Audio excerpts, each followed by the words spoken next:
Good morning, Asheville. Today is Thursday, October 24th. At the time of recording, we're in the mid 50s, highs in the maybe low 70s, might break 70, 71. Looking to be a perfect fall day in the miscongeniality sense. I've always loved October 24th as a perfect fall day. Not too cold, not too hot. All you need is a light sweater. Also happens to be my birthday. Maybe I'm biased. Alas, this weekend, and I'm Tony Ubertaccio, I'm your host.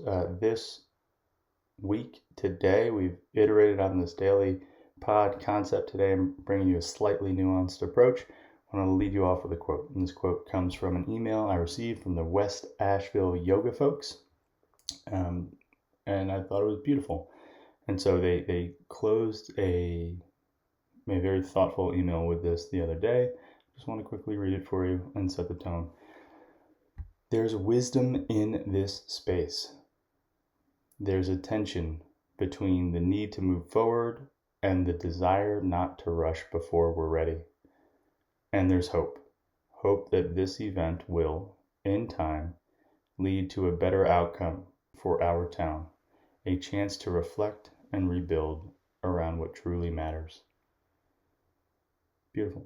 And the theme of today's episode is listening. And so I just want to, I'm going to hit it in a couple different angles. One, I want to make it clear that though this is a podcast and it's coming out in one direction, I am listening. And so I'm trying to keep my ears open, my eyes open, and I want, in an ideal world, that you are sending me things to either discuss, to share, to highlight, to point out. And so I'm listening and speaking, but I'm listening. And in that vein, tomorrow, Friday the 25th, the folks, it's collaboration, Jeff Kaplan's leading it, Venture Asheville, Asheville Chamber of Business, Hatch Co-working is hosting a quote-unquote business listening session.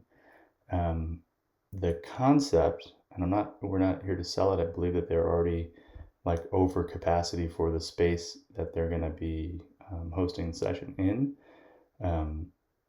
But the concept is bring business owners in, ask questions, and listen. And I think that that's really, really compelling. I think that the concept is compelling. I've not exactly heard it before used, but I think it's special. In part, I've said this to anyone who will listen, that the best wedding present I've ever received was a gift of language from my business coach, who said, who was the first to introduce me to the concept of clarifying how you are showing up to certain conversations, to certain feedback conversations, especially. And so the language that we use in our house is like, hey, are you asking me to hear you, help you, or handle this problem?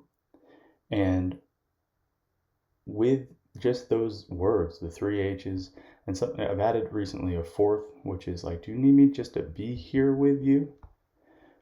Hear you, help you, or handle this problem. By clarifying the context with which you want me to show up, I can do those things and give you what you need. And I think it's really hard. I'll speak for myself. My tendency is to want to help or handle things. My tendency is not to just be here with someone and just sit in it. My tendency is not even to really just listen with my whole ears, because my bias is towards some level of action. Either let me help you or handle this. And knowing what your bias is, and knowing that that's not what everyone always all the time needs, I think can be a superpower. This is an incredible gift, a gift of awareness, a gift of presence, a gift of listening. And so I think that, these organizations, Asheville or Venture Asheville, Asheville Chamber of Business, and Hatch Co-working combining on a listening session is something I'm very into. I'm very into the what that means or what that stands for or what that might point towards, which is just like they're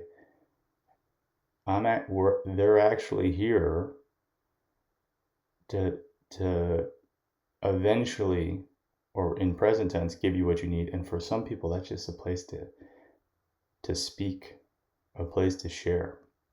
And as a way to illustrate that, I was on the buy side of a sales call yesterday with an organization that I generally really appreciate and like, and one day I think intend to potentially spend money with.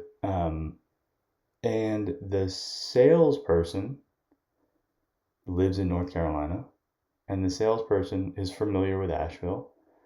And the salesperson, when realizing I have an 828 number, and I said, I'm from Asheville, where are you from? Didn't ask like any meaningful questions, or asked potentially bad questions, and then didn't listen to what I was saying about, the state of things. And so there's going to be this window that we live in, this kind of liminal, this transition, this stage where people are going to be in very different emotional spaces, and I think a superpower is going to be our ability to listen and to read the room and to read how people are acting, feeling, responding. And so a gift to you is this language of, do you want me here with you? Do you want me to hear you? Do you want me to help you? Do you want me to handle this? Just so that I'm showing up the way that you need me right now, person that I care about. And with that, a thing that I learned in the pandemic is I stopped asking people, how are you? I stopped asking questions that I didn't actually want the answer to, or I didn't want someone to have to lie to me when they answered the question. Instead, I started using, wow, it's really great to see you. It's really great that we're here together. It's really great to see you. And so, gift of language and a gift of listening. I hope that resonates with you. In that vein, I was listening, had a business owner, Asheville-based business owner, reach out. We caught up, and I said, like, what's going on? What could be useful? What do you, caught up on? And her answer was, I feel so overwhelmed by my inbox. I don't even want to look at it. It's gotten too bad. Do you have any ideas? What should I do? And I said, well, I definitely have some ideas. I have two easy ideas. I could go on for hours. I've built out a whole email inbox course in the past. And so the two best ideas for how to make sense of an inbox at a state like we are in right now is one, and this is the most extreme, it's to file inbox bankruptcy, which is language that just means nuke it, start over, and there are a bunch of ways to do it. Control all, hit all unread, all whatever, and send it to archive. Most people are on Google Inbox. You have so much space typically. Send it to archive. You can search for things, and if there's something important, you might find it, but it'll show back up. And so what I've recommended in the past, or I've edited it for this, is like, hey, in the wake of Hurricane Helene, my inbox has become completely inundated. and I've decided that the best course forward is to start over. If you send or have sent me an email between 9:26 and 11:01, please consider it lost in the flood. I'll resume my regular inbox hygiene plan in November. That can be set as your autoresponder. That can go out to all of your email contacts. That can sit in the signature of your emails when you start sending emails again. There is no wrong way to do it, but feel no stress. Anything that's important will show back up. Anything that's client facing, vendor facing, actual meaningful, will find a way to get back into your inbox. Otherwise, it wasn't that meaningful. So, don't tell yourself a story that everything needs to be perfect. Just start over. Another idea is that you can search for the word unsubscribe. When an email has the word unsubscribe in it, it is almost certainly marketing email and not that important. So by searching for the word unsubscribe, you can then do a wholesale archive / delete / foldering of these generally unimportant emails, and then go from there. You turn that into a filter and have those emails miss your inbox, or have those emails get tagged on their way into your inbox, so okay, these are marketing things, I can throw those over there. But searching for the word unsubscribe is a very powerful filter through which and lens through which to see the rest of your emails. And that's it for today's. So next week we're going to do, I'm going to get the responses from tomorrow's listening session with Venture Asheville and the Chamber. And we're going to review some of those needs that the community is speaking about, that business owners are asking for, and attempt to incorporate some of those concepts into the themes of next week's content. And I am setting out to do a deepish dive on the Mission Health response in the wake of the hurricane. My wife had a procedure that ended up being at Mission.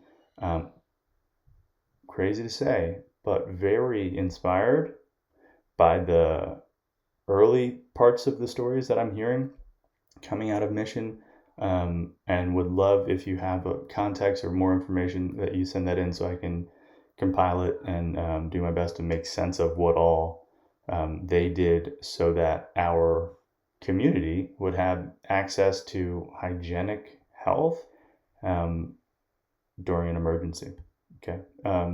Lastly, just a reminder, I am listening. So if you have needs, questions, concerns, please send them in at hello@makingitinasheville.com. You can find me on Instagram, Making It in Asheville. And just know, again, listening, here to help. Tell me what you need. And until tomorrow, be good to people and take care.